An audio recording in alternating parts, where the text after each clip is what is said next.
কক্সবাজারে সন্ত্রাসীদের হামলায় নিহত হয়েছেন সেনাবাহিনীর তরুণ কর্মকর্তা লেফটেন্যান্ট তানজিম সারোয়ার নির্জন। তার বয়স মাত্র 23 বছর। মঙ্গলবার 24 সেপ্টেম্বর ভোররাত আনুমানিক 4টার দিকে ডাকাত বিরোধী অভিযান পরিচালনাকালে তার ঘাড়ে ছুরিকাঘাত করা হয়। পরে রক্তক্ষরণে মারা যান এই কর্মকর্তা।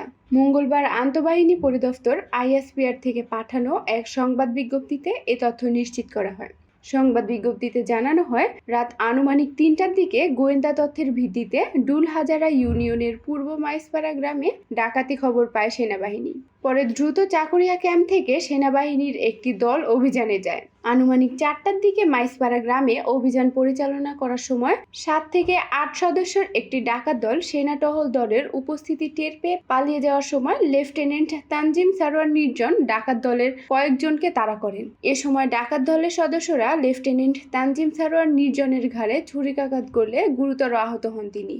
এতে করে রক্তক্ষরণ শুরু হয়। তাৎক্ষণিক এই সেনা কর্মকর্তাকে উদ্ধার করে মালুমঘাট মেমোরিয়াল হাসপাতালে নেওয়া হলে কর্তব্যরত চিকিৎসক তাকে মৃত ঘোষণা করেন।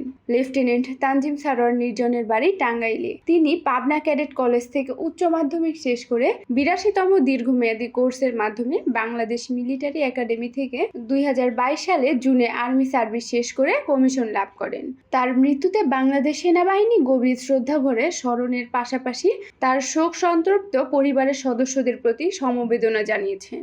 এদিকে ঘটনাস্থল থেকে 3 ডাকাতকে আটক সহ একটি দেশীয় তৈরি বন্দুক, 6 রাউন্ড গোলাবারুদ উদ্ধার করা হয়। এছাড়া ডাকাত সন্দেহে আরও 3 জনকে আটক করা হয়েছে।